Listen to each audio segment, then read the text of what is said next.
Today I have the privilege of interviewing Dr. Jon Epps, research fellow from Texas A&M Transportation Institute. Welcome, Jon. Thank you, Dan. It's a pleasure to be with you. It's a pleasure to interview you as well. You know, Jon, when I was looking at your resume and looking at all your awards, and I talked to people about Jon, and I said, well, tell me about Jon Epps. And there's one word that kept coming up, and that was humble. I thought it would be old. So I committed to not reading your resume in front of you, so I'm not going to do that now. I appreciate that. But when we think about the Mount Rushmore of asphalt people, I would like to think that your name will be etched on that monument. Well, the people that I learned from and were my mentors, Dan, were the people that are responsible for all of us. There's a few of the folks that really got this technical field started, and they produce a number of people at their universities that are active for a number of years, and there's another generation coming behind us. So it's just a continual stream of people. So I feel a privilege to be part of that. What originally got you interested in the asphalt industry? Well, when I was going to school as an undergraduate, the summer jobs I had were with Caltrans, mostly surveying kinds of work, and then I worked for a county in Central California, and they had me out at a hot mix plant part of the time, and it was the dustiest, dirtiest place that existed in the world, I think, and and I sort of enjoyed it, and I got to sample and test materials, and then I had an outstanding professor at the University of California at Berkeley, and that was Carl Monosmith, who showed an interest in students and was a person that was easy to work with and encouraged you to do good on everything that you tried and did. And he was very instrumental in directing me in this direction as well. You mentioned you had some mentors and people, and Carl Monosmith being one. Are there any other people that were particularly influential in your growth in this industry? They're too numerous to name, and I would certainly forget some of them, but Carl Monosmith certainly from an academic point of view, and then throughout my career. And even today, Amy and I were able to go visit Carl recently, and it was just an honor to see him. And then at Texas A&M, I had an outstanding individual that really helped me perform at a high level, insisted on it, and that was Bob Calloway. And Bob Calloway is past president as well as Carl is of AAPT. So those are not the only ones by far, because there's people throughout the industry that help you along the way, but I'll just stop at those two. Okay. Well, when you talk about role models and people of influence, you know, there's a number of people who consider you a role model and influential, myself included. So I've heard a lot about your Asphalt daughters.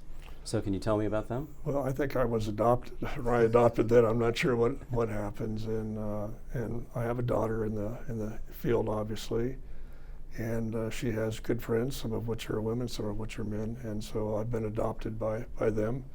And it's just, it's fun to see them every year, if not more frequently than that. And it's great to see women involved in this profession, Dan. When I first started, I think there was maybe one or two women that were involved, and they came from the chemistry aspect of it and not the engineering. And now we have a marvelous group of women in our profession that are making major contributions. So it's just fantastic to see those four plus numerous others that are working in the field. You've had quite the career arc. You graduated at University of California, Berkeley. You were at Texas A&M as a professor. Then Yes. you came to the University of Nevada. At some point you were the Dean of Engineering, and you started what is now the research program at the University of Nevada. Yes. You went into private industry for 10 years? I did. I worked with Granite Construction, which is a large highway transportation contractor, primarily in the western states, but certainly all over the country. It was a great experience to add to the academic experience. And then you ended up back at Texas Transportation. I did. I returned to Texas A&M in the Transportation Institute there, and I've had a great 13 plus years there since retired from Granite Construction. So it's been another great experience. So when you think about your career arc, is there anything that stands out to you as particularly memorable? in all of those stops along the way? I think it was the opportunity to work at 2 universities and help build 2 programs and build laboratory facilities associated with them. We were able to build a new lab at the University of Nevada, Reno, that you're familiar with, Dan. Mm-hmm. And then we've just finished a new laboratory at Texas A&M University for the Asphalt program and other programs in the academic area and research area. So those are probably things that are very important, and that's to be able to give facilities and equipment and the wherewithal to do the research to the younger generation. And that's really important to be able to do that. Well, very good. Like I said, there's a number of us who owe you a debt of gratitude for the work that you do.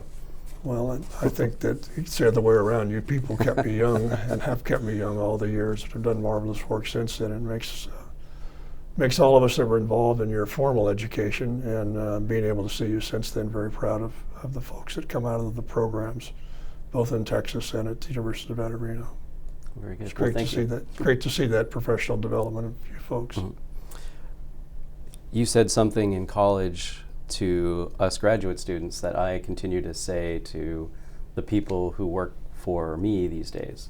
And you always said that civil engineers never write enough and aren't good enough writers, and you made us write. I did. And now when the next generation comes working for me, that's one of the things that I push, is to make sure that they write, and they can write. And when I was in school, I hated to write, just like you did, Dad, I'm sure. Yes. And I purposely asked for small special studies from the professors, and they would give me 1 credit to write a term paper, essentially, or more than that. And you just force yourself to write and write and write. And again, the mentors, Carl Monosmith and Bob Galloway, really worked hard with me and as well as other students to try to be good writers, good communicators. And it's very important, as you well know, in your line of business too. Most recently, we had a graduate seminar at Texas A&M that I taught, and the students were used to going to the seminar and listening to somebody talk about something interesting in civil engineering, and so then they'd go home and forget about it. So I asked them to write a 1-page briefing of the experience listening to the person that was speaking. And I was their boss, and then walked in the door and said, "Oh, by the way, Dan, you're going to go to this meeting today, and I want you to write me a 1-page summary of what was said, what's important in my company." And it was a good experience because I had to write some, and it was horrible to start with and got better as we went along. So more writing, I believe in that, certainly. Yeah. So John, what initially sparked your interest in AAPT? AAPT was a favorite reference journal. It really was not a journal, but a proceedings at that time. And in college, preparing term papers and doing research on various topics, inevitably you'd end up searching AAPT files and papers, and you read them diligently and try to abstract them and bring those facts forward to whatever you were doing. So it became a very important reference while in college, and I think a lot of the folks learn that when they're going to school, that's the place to go for the technical content in our field. Eventually, you started to take a leadership role become active, and then a leadership role in AAPT. Yeah, the active part, Dan, started with the completion of the PhD degree and to publish those findings, and we're lucky enough to have 2 papers accepted by AAPT out of that work, and that was the first experience with it. And then after that, we continued to publish in AAPT and become involved in some of the committees, things of that nature, and then all of a sudden you're elected to the board of directors, and then you're elected to this, and you get to become president of the association. So I think it's just a continual publication, participation, and meeting the people associated with AAPT, which has probably just kept me going on and on and on. What was it like when you gave your first presentation at AAPT? It was exciting. First of all, you don't have a lot of teaching experience at that time, and so being in front of a crowd is a little bit troublesome. to start with, and then these are all people that you have read about for years, and you're very familiar, of course, when you review the proceedings of all the question and answer period afterwards, and you knew you were going to get some questions that you couldn't answer. So I think it was a difficult period of time to get ready for that first presentation, and the second one for that matter, and the third one for that matter. But it's a very important part of AAPT is to be able to have questions and to flesh out the important things in a paper to see what's really there, what's important. Very good.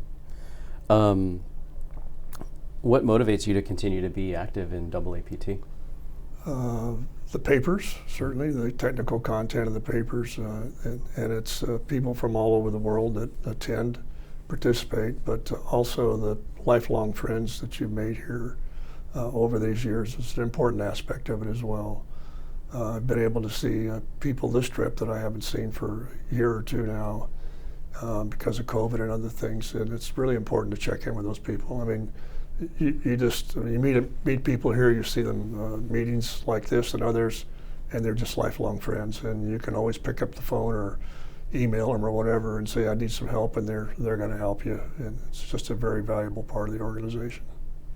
I guess we call that networking. Yes, I think they call that networking. Do you have any particular, do you have a most memorable event or something that happened at a AAPT meeting? That sort of... Well, the memorable event was the first time you gave a paper. And I think the year that you're president is also pretty memorable too. I can remember a few things that went on during that event, like the reception after the banquet. A lot of people came up to the room, and the air conditioning went out and had a little smoke come out of it right during the middle of all of this, and so we finally got that under control, and then, so to say, the party went on.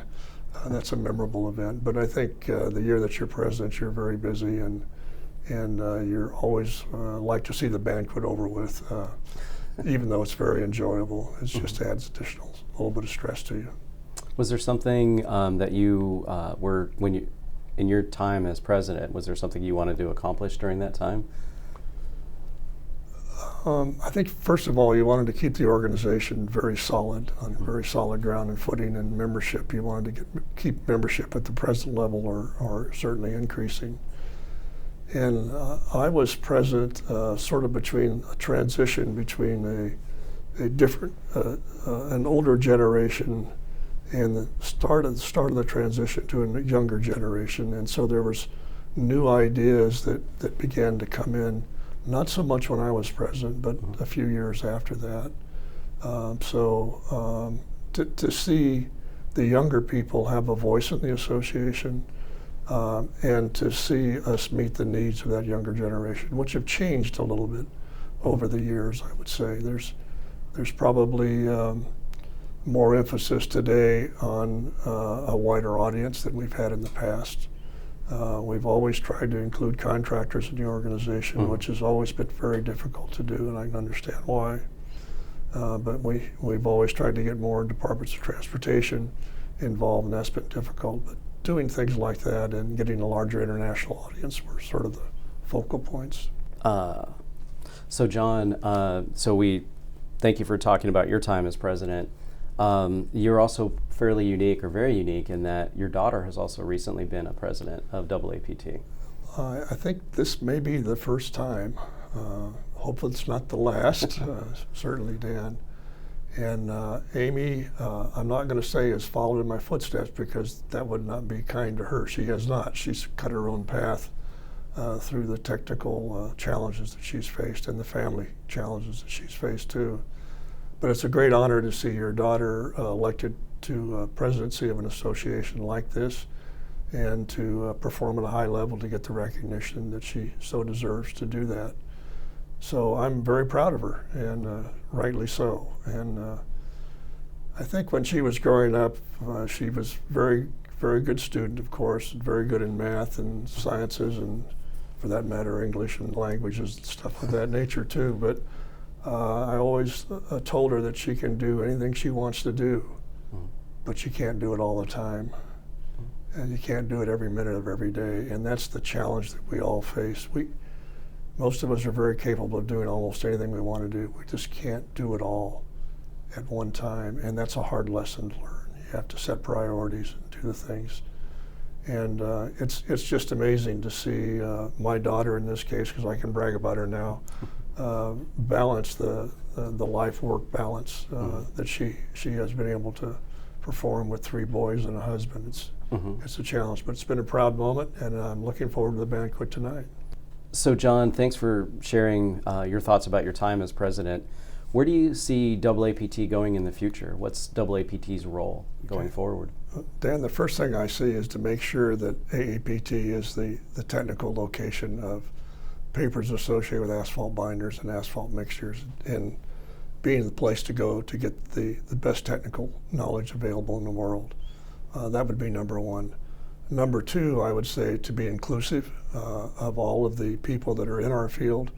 And we're going to have to start thinking of people that are not just asphalt binder people and asphalt mixture people, but people that are involved with sustainability and life cycle analysis and resiliency and some of the new buzzwords that we hear coming out of Washington. We need to make sure that we embrace that part of our requirements for our industry today. And we're going to be faced with a new generation of binders, or at least more modified binders than we have in the past, and we need to make sure that's involved. So inclusive from a technical point of view, but also inclusive from a social point of view, and make sure we have people of all over the world involved in the organization. And that. Well, very good. Well, thank you for your time, Jon.